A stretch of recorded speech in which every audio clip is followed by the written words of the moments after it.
ጤና ይስጥልኝ ክብራትና ክብራን የዩቲዩብ ቻናሌ ቤተሰቦች ሰበር መረጃዎችን ይዤ ቀርብ ያለው መካከለኛው ምስራቅን በተመለከተ በርከት ያሉ ሰበር መረጃዎች እየወጡ ነው። ዩቲዩብም ላይ በፍጥነት ሲጫኑ ቀድሞ ለእናንተ የማስታወቂያ መልእክት ወይም ኖቲፊኬሽን እንዲደርሷችሁ የዩቲዩብ ቻናሌን ሰብስክራይብ በማድረግ የደወል ምልክቷን መጫን አትዘንጉ። ወደ ሰበር መረጃዎቹ ስናቀና ዛሬ ንጋቱን በጣም አሳሳቢ ዜና ተሰምቷል ከወደ አሜሪካ። ይሄውም እንግዲህ የአሜሪካው መገናኛ ብዙሃን የሆነው ብሉምበርግ የአሜሪካ ባለስልጣናት ነገሩኝ አረጋገጥኩ ሲል በዘገበው ዜና መሰረት አሜሪካ ከዛሬ ጀምሮ እስከ እሁድ ባለው በማንኛውም ደቂቃ ጦርነቱን ለመቀላቀል ወስናለች ይላል። ጦርነቱም እንዲካሄድ በአሜሪካ መንግስት በኩል መወሰኑን ተከትሎ ኢራንም እንዲሁ በአሜሪካ የጦር መንደሮች ላይ ሚሳኤል ማነጣጠሯም ተመልክቷል። ጉዳዩን በተመለከተ እየወጡ ያሉት መረጃዎች በጣም አሳሳቢ መሆናቸው ተነግሯል። እስራኤልም ሌሊቱን ባደረሰችው ጥቃት የአያቶላ አሊ ካሚኒ የሚቀመጡበት ቢሮ ነው ወይም ከመሬት በታች ያለ ዋሻ ማለት ነው። ዋሻውን መምታቷ ተገልጿል። አሊ ካሚኒ ላይ የደረሰ ጉዳት ይኑር አይኑር ግን እስካሁን እስራኤል ይፋ ያደረገችው ነገር የለም። አሊ ካሚኒ በትናንትናው ዕለት ለዶናልድ ትራምፕ የእጅ ስጡ ጥሪ እኛ ኢራናውያንን በፍጹም እጅ አንሰጥም ሲሉ ከተናገሩ በኋላ ትራምፕም ተጠይቀው ነበር። እጅ አንሰጥም ብለዋል የኢራኑ መሪ። እርስዎ ምን ይላሉ ተብለው የተጠየቁት የአሜሪካው ፕሬዝዳንት ዶናልድ ትራምፕ ይቅናህ ነው ብለው ከዚህ በኋላ መልካም እድል በማለት አጭር መልእክት አስተላልፈዋል። ይህንን አስተያየት ተከትሎ ነው ሌሊቱን እስራኤል በኢራን ላይ በሰነዘረችው ጥቃት የአያቶላ አሊ ካሚኒ የመሬት ስር ቢሮ ላይ ባደረሰችው ጥቃት በርካታ ጉዳት የደረሰው ተብሏል። ነገር ግን በአሊ ካሚኒ ላይ የደረሰው ጉዳት አልታወቀም። ሌላኛው አሳሳቢ ጉዳይ ነው። ሴናተሮች የሚናገሯቸው ንግግሮች እየበረቱ ሄደዋል። ሁኔታዎች ከቀን ወደ ቀን እየከፉ መጥተዋል። ጉዳዮቹን አስመልክቶ አሁን የተሰሙትን መረጃዎች እንደሚከተለው አስደምጣችኋለሁ። አብረን እንከታተለው። ሰበር ዜና።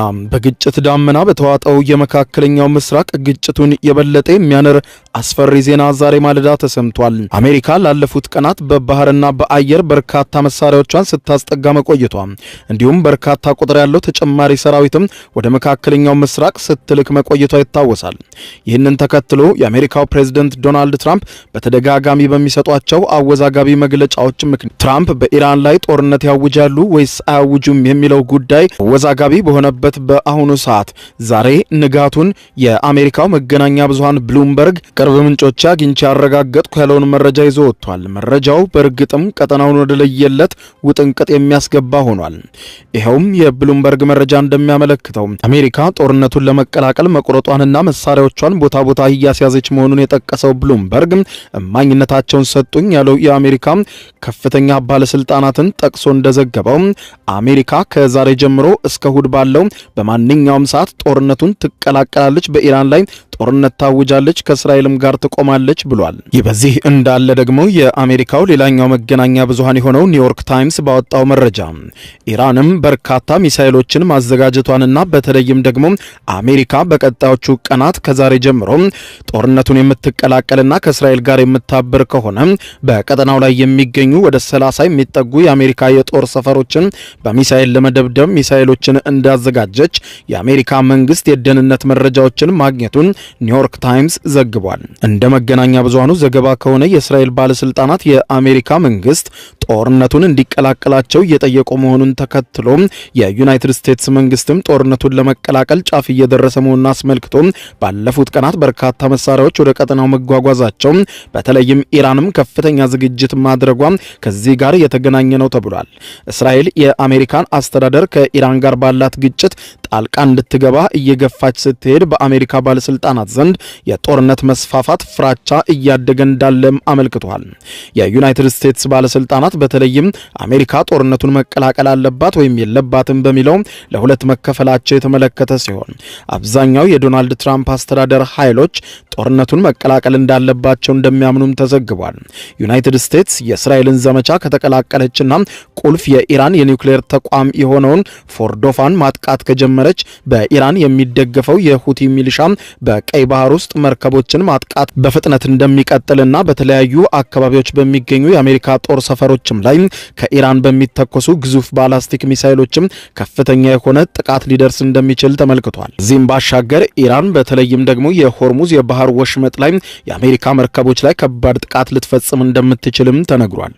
ከዚህ ጋር በተገናኘ ደግሞ ሁለት የኢራን ባለስልጣናት ለመገናኛ ብዙሃን እማኝነታቸውን እንደሰጡት ዩናይትድ ስቴትስ አሜሪካ የእስራኤልን ጦርነት ከተቀላቀለች ኢራን በመካከለኛው ምስራቅ የሚገኙ የአሜሪካ ካምፖችን ከኢራቅ ጀምሮ ልታጠቃ እንደተዘጋጀች አምነዋል።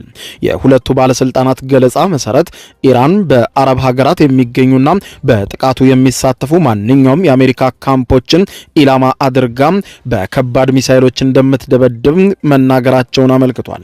የኢራን ውጭ ጉዳይ ሚኒስትር አባስ አራግቺ በሰኞ ዕለት ባደረጉት መግለጫ ጠላቶቻችን በወታደራዊ ጥቃት ሊያሸንፉን ፈጽሞ እንደማይችሉና ፍላጎታቸውን በኢራን ሕዝብ ላይ በግድ ሊጭኑ እንደማይችሉ ማወቅ አለባቸው በማለት ገልጸው አራግቺ ከአውሮፓ አቻዎቻቸው ጋር በስልክ ባደረጉት ውይይት ጦርነቱ ቢስፋፋም ተጠያቂው እስራኤልና ዋና ደጋፊዋ አሜሪካ እንደሆኑ ሊታወቅ ይገባል ብለዋል። በሌላ በኩል አዳሩን በተሰነዘሩ ጥቃቶች የእስራኤል ኃይሎች በቴህራን የሚገኝ የኢራን የደህንነት ዋና መስሪያ ቤትን አውድሜያለሁ ማለታቸው ተሰማ። ሰባተኛ ቀኑን በዛሬው ዕለት ያስቆጠረው የእስራኤልና የኢራን ጦርነት ተባብሶ የቀጠለ ሲሆን ምሽቱን በርካታ ቁጥር ያላቸው ሚሳኤሎች በከፍተኛ ቁጥር ሲተኮሱ ማደራቸው ተነግሯል። ኢራን ዛሬ ሌሊቱን በነበረው ውጊያ ምሽቱን በርካታ ሚሳኤሎችን መተኮሷ የተነገረ ሲሆን የኢራን የመንግስት ሚዲያም በዘገቡት መሰረት የተተኮሱ ሚሳኤሎች ከስከዛሬዎቹ በቁጥር የበዙ ናቸው ተብሏል። እዚህም የእስራኤልን የአየር መከላከያ ኃይል አልፈው ጥቃት ማድረሳቸውም ተዘግቧል። ይሁን እንጂ እስራኤል ስለተተኮሱት ሚሳኤሎች እስካሁን እውቅና ባትሰጥም በአንጻሩ ወደ ኢራን እርሷም ሚሳኤል መተኮሷን ገልጻለች። ጌት የወጡ ዘገባዎች እንደሚያመለክቱት ከሆነ እስራኤል ሌሊቱን ባደረሰችው ከፍተኛ ጥቃት የኢራን ሁለንተናዊ መሪ የሆኑት አያቶላ አሊ ካሚኒ ዋና መቀመጫ ነው የተባለውን የመሬት ዋሻ ቢሮ ማምታቷ ተገልጿል። እስራኤል እንዳስታወቀችው ከሆነ አያቶላው የሚኖሩበትን ቢሮ ከምድር በታች ያለውን ዋሻ ሙሉ በሙሉ አውድሜዋለሁ ብላለች። የትራምፕ ከዚህ ቀደም ሁለንተናዊው መሪ የሆኑት አያቶላ አሊ ካሚኒ የት እንደተደበቀ እናውቃለን፣ በኢላማችን ውስጥ ነው፣ ነገር ግን አሁን ልንገድለው አንፈልግም በማለት መናገራቸው ይታወሳል። ይሁን እንጂ እስራኤል አሁን የሚገኙበትን ዋሻ መታው እያለች ነው። እስራኤል ሌሊት በአያቶላው ቢሮ ላይ ፈጸምኩት ስለምትለው ጥቃትን ተከትሎ አያቶላው ጥቃት ይድረስባቸው አይድረስባቸው እስራኤል በመግለጫዋ ያለችው አንዳች ነገር የለም። ይህንንም ጥቃት አስመልክቶ ከኢራን መገናኛ ብዙሃን እስካሁን እስከ ንጋቱ ድረስ የተዘገበ ምንም አይነት መረጃ የለም። በሌላ በኩል ዓለምን በሚያወዛግብ ንግግራቸው በዚህ ግጭት ላይ ሌላ ትኩሳት የሆኑት የአሜሪካው ፕሬዝዳንት ዶናልድ ትራምፕ አሁንም አወዛጋቢ አስተያየታቸውን ለመገናኛ ብዙሃን ሰጥተዋል። ይኸውም ከዚህ ቀደም የኢራኑ መንፈሳዊ መሪ አያቶላ አሊ ካሚኒ በአስቸኳይ እጁን እንዲሰጥ ጠይቃለሁ፣ አያቶላም ሆኑ የኢራን መሪዎች በፍጥነት እጅ ይስጡ ሲሉ ጠይቀው ነበር። ይህንን ተከትሎ ታዲያ ትናንትና ምሽት በቴሌቪዥን በተላለፈ መግለጫቸው የኢራኑ መሪ አያቶላ አሊ ካሚኒ በሰጡት መግለጫ እኛ ኢራናውያንን ኢራናውያን እጅ የሚሰጡ ሰዎች አይደሉም፣ በፍጹም እጅ አንሰጥም፣ እስከ መጨረሻው እንዋደቃለን ሲሉ መናገራቸው አይዘነጋም። ይህንን የኢራኑን መሪ ምላሽ ተከትሎ ታዲያ ምሽቱን በዋይት ሃውስ ውስጥ የተሰሩ የተለያዩ ስራዎችን በመጎብኘት ላይ የነበሩት የአሜሪካው ፕሬዝዳንት ዶናልድ ትራምፕ ከጋዜጠኞች ጥያቄ ቀርቦላቸዋል። ከጋዜጠኞች የቀረበላቸው ጥያቄ የኢራን መሪዎች እጅ እንደማይሰጡ ተናግረዋል። በተለይም የኢራኑ የበላይ መሪ አያቶላ አሊ ካሚኒ በምንም አይነት እጅ አንሰጥም፣ እስከ መጨረሻው ድረስ እንዋደቃለን ብለዋል። እርሶስ ምንድነው ምላሾ ተብለው የተጠየቁት የአሜሪካው ፕሬዝዳንት ዶናልድ ትራምፕ ቃል በቃል ሲመልሱ እንግዲህ መልካም እድል ነምለው ላይ አያቶላ ብለዋል። ፕሬዝዳንት ትራምፕ በተጨማሪም አሜሪካ በኢራን ላይ ጥቃት ተሰነዝር እንደሆነ በጋዜጠኞች ለቀረበላቸው ጥያቄ ልፈጽመውም ላልፈጽመውም እችላለሁ፣ አሁን ምን እንደማደርግ ማንም አያውቅም ሲሉ ቃል በቃል ተናግረዋል። ይህንን ልነግራችሁ እችላለሁ፣ ኢራን ብዙ ችግር ውስጥ ነች። መደራደር ይፈልጋሉ፣ ግን ደግሞ ይህንን እኔ ያልኳቸውን ነገር መፈጸም አልፈለጉም። ስለዚህም ለአያቶላ አንድ ቃል አድርሱልኝ፣ ይኸውም ይቅና ከእንግዲህ መልካም እድል፣ ይህንን በሉልኝ ብለዋል። በሌላ በኩል የአሜሪካ መከላከያ ሚኒስትር የሆኑት ፔት ሄግሴት ፕሬዚደንት ዶናልድ ትራምፕ በጦርነትና በሰላም ጉዳይ ላይ የሚወስኑትን ማንኛውንም ውሳኔ የአሜሪካ ጦር ከፕሬዚደንቱ ተቀብሎ ለመፈጸም በተጠንቀቅ ላይ ቆሞ ይገኛል ሲሉ ይፋ አድርገዋል። መከላከያ ሚኒስትሩ ሌሊቱን ለሴኔቱ የጦር አገልግሎት ቋሚ ኮሚቴ በሰጡት ማብራሪያ ከፕሬዚደንቱ ውሳኔዎች የሚተላለፉበት ጊዜ የመከላከያ ሚኒስትር የፕሬዚደንቱን ትዕዛዝ ለመፈጸም በተጠንቀቅ ላይ ይገኛል ሲሉም አመልክተዋል። በሌላ በኩል አክሲዮስ የዜና ወኪልን ጠቅሶ የቱርኩ አናዶሉ የዜና ወኪል እንደዘገበው ከሆነ ደግሞ አሜሪካ ምሽጎችን መደርመስ የሚችለውና በዓለም ላይ በብቸኝነት የታጠቀችውን ባንከር ቡስተር የተባለውን ግዙፍ ፈንጂ ለእስራኤል አሳልፎ ለመስጠትና ዋናውን የኢራንን የኒውክሌር ጣቢያ እንድትመታበት ለማድረግ መታቀዱንም ተሰምቷል። ይህንን ተከትሎ ታዲያ ፈንጂውን በተመለከተ አናዶሉ የዜና ወኪል ባወጣው ዘገባ ይሄው ኤምኦፒ በመባል የሚጠራውና ኮንክሪት ከመሬት ጥልቅ በታች የተገነቡ ማንኛውንም ምሽጎችንም ሆነ ባንከሮችን መደርመስ የሚችለው ግዙፍ መሳሪያ 30,000 ፓውንድ የሚመዝን ሲሆን ከመሬት በታች ያለ ጠንካራ ኢላማዎችን ሙሉ በሙሉ ማውደም የሚችል አሜሪካ ሰራሽ መሳሪያ ነው ተብሏል። አንድ ከፍተኛ የአሜሪካ ባለስልጣን ለአክሲዮስ የዜና ወኪል እንዳረጋገጡት ባንከር ቡስተር የተባለው ፈንጂ በእርግጥም የኢራንን የኒውክሌር ተቋም ያወድመዋል ብለዋል። የማውደም አቅም አለው፣ ነገር ግን ሙሉ የጥቃት እቅድ አለ ወይ የሚለውን ጉዳይ እስካሁን ድረስ አልተወሰነም። አሜሪካ ጥቃቱን ትቀላቀል ወይስ ፈንጂውን አሳልፋ ለእስራኤል ትስጥ የሚለው ጉዳይ ላይ ውሳኔ እየተጠበቀ ነው ብለዋል። በሪፖርቱ መሰረት የአሜሪካው ፕሬዝዳንት ዶናልድ ትራምፕ የኤምኦፒን ግዙፍ ፈንጂ ውጤታማነትና የፎርዶውን የኒውክሌር ጣቢያን ሙሉ በሙሉ ማውደም ይችል እንደሆነ ከወታደሮቻቸው ጠይቀው ሰፊ ማብራሪያ እንደተሰጣቸውም ተነግሯል። የፔንታጎን ባለስልጣናት በእቅዱ ላይ እምነት እንዳላቸው ገልጸው በእርግጥም ይህ አሜሪካ የታጠቀችው መሳሪያ አሁን ባለው ሁኔታ የኢራንን የኒውክሌር ማብላያ ሙሉ በሙሉ ማውደም እንደሚችል ተነግሯል። የፎርዶ የኒውክሌር ተቋም ከመሬት በታች የሚገኝ የዩራኒየም ማበልጸጊያ ጣቢያ ሲሆን ይኸውም የኢራን እጅግ ጥልቅና የተመሸገ የኒውክሌር ተቋም ሲሆን የተለመዱ የአየር ጥቃቶችን ለመቋቋም ታስቦ የተሰራ እንደሆነ ይነገራል። አንድ የአሜሪካ ባለስልጣን ለአክሲዮስ የዜና ኤጀንሲ እንደነገሩት ከሆነ ኢራንን ለመምታት ሙሉ በሙሉ አሁን ላይ ዝግጁ ነን በማለት ገልጸው ፕሬዚደንቱ ትዕዛዝ እስኪሰጡን እየጠበቅን ነው ብለዋል። የእስራኤል ብሔራዊ ደህንነት አማካሪ ትዛቺ ሃኔግቢ ባሳለፍነው ማክሰኞ ዕለት ለአካባቢው የቴሌቪዥን ጣቢያ ቻናል 12 እንደተናገሩት እስራኤል በኢራን ላይ የምታደርጋቸውን ጥቃቶች የፎርዶ የኒውክሌር ተቋምን ሳይጎዱ አያበቁም በማለት ገልጸው የሄግቢ አክለው እስራኤል ከአሜሪካ ጋር ውይይቱን እንደምትቀጥል፣ ነገር ግን አሜሪካ በማንኛውም ዘመቻ እንድትቀላቀል ለማሳመን እየሞከረች እንደሆነም ተናግረዋል። እስራኤል ከፍተኛ ሚና እየተጫወተችና አሜሪካ ጦርነቱ በማንኛውም ሰዓትና በቻለች ጊዜ ሁሉ እንድትቀላቀላት እየጎተጎተች መሆኑን ተነግሯል። በሌላ በኩል አሜሪካ ይህንን ጦርነት ከተቀላቀለችና የእስራኤል አጋሮና የምትቆም ከሆነ ሌላኛዋ የኢራን አጋር የሆነችው ሩሲያ ኢራንን ደግፋ ትቆማለች የሚለው ሌላኛው አጠያያቂ ጥያቄ ሆኗል። የሩሲያው ፕሬዝዳንት ቭላዲሚር ፑቲን ይህንን አስመልክቶ ትናንትና ምሽት በሴንት ፒተርስበርግ ከጋዜጠኞች ጋር ባደረጉት ውይይት በእስራኤልና በኢራን መካከል ያለውን ግጭት አንስተው በዚህ ወቅትም ኢራን እስካሁን ድረስ የእኛን እርዳታ አልጠየቀችም ብለዋል። እንደ አሶሺየትድ ፕሬስ ዘገባ ከሆነ ፑቲን ሩሲያ በማንም ላይ ምንም ነገር እየጫነች አይደለም፣ አትጭንምም። እኛ በቀላሉ ከሁኔታው መውጫ መንገድ እንዴት እንደምናመጣ እየተነጋገርን ነው። ሰላም የሚመጣ ይመስለኛል ያሉት ፑቲን አሁን የሀገራት የፖለቲካ አመራሮች ዋናው ጉዳይ በዋናነት የኢራንና የእስራኤል ጉዳይ መሆን እንዳለበት አሳስበዋል።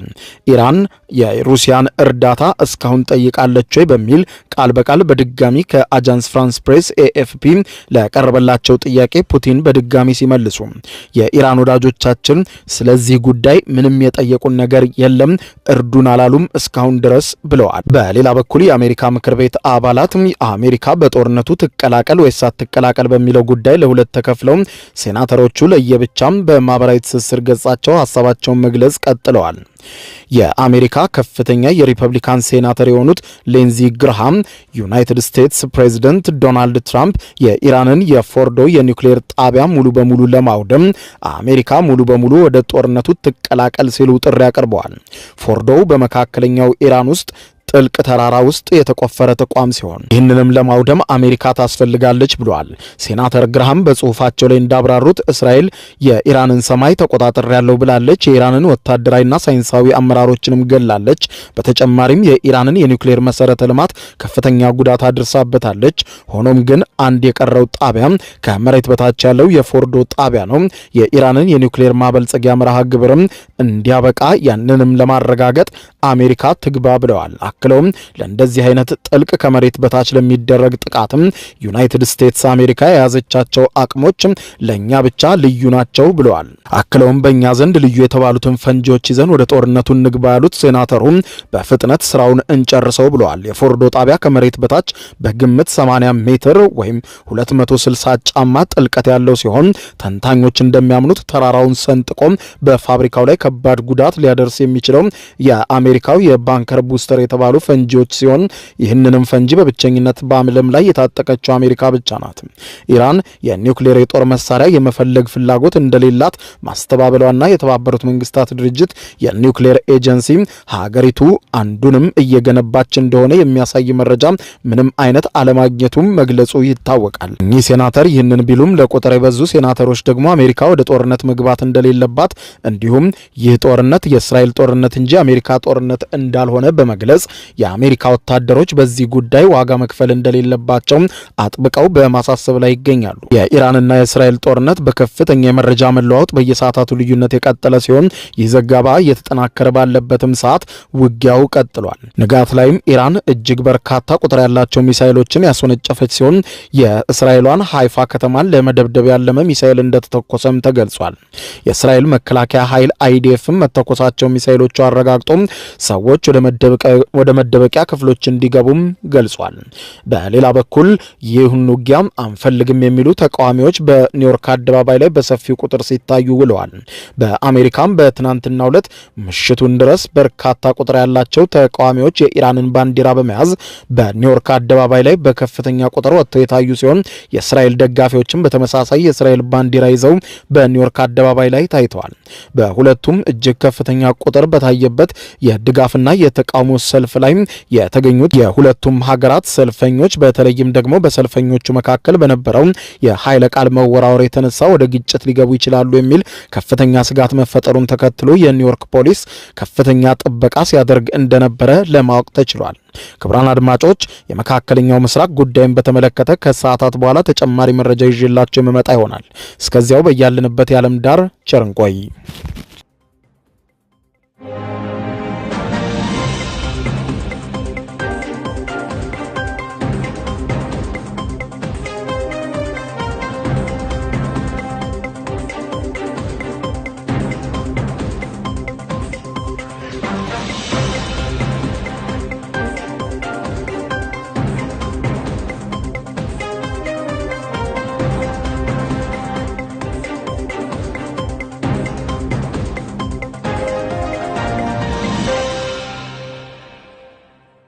የዩቲዩብ የስኬት ሚስጥሮችን በዝርዝር የያዘው የአቤል ብርሃኑ የወይኗ ልጅ አዲስ መጽሐፍ በገበያ ላይ ዋለ። ዩቲዩብ ለመጀመር በአጭር ጊዜ ስኬትን ለመቀዳጀት አስበዋል? ዩቲዩብ ጀምረው ሚስጥሮቹ አልገባ ብለውታል? እንግዲያውስ አዲሱ በዩቲዩብ 2 የወርቅ 3 የብር ሽልማቶችን ያገኘው የአቤል ብርሃኑ የወይኗ ልጅ የዩቲዩብ ሚስጥሮች መጽሐፍ በዝርዝር ሁሉንም ያብራራሉታል። ዛሬውኑ ገዝተው ህልሞን እውን የሚያደርጉበትን የዩቲዩብ የስኬት መንገድ ይጀምሩ። በውጭ ሀገራት ለምትገኙ ከአማዞን ላይ ብታዙ በቀናት ውስጥ ደጁ ይደርሳል። የአማዞን ሊንኩን እዚህ ቪዲዮ ኮመንት ላይ ያገኙታል። በሀገር ውስጥ ለምትገኙ በ0949 13 0000 ቴሌግራም ላይ ይዘዙ። ካሉበት ቦታ እናደርሳለን። የዩቲዩብ ሚስጥሮች ዘመኑ ጋር ተፈላጊ መጽሐፍ።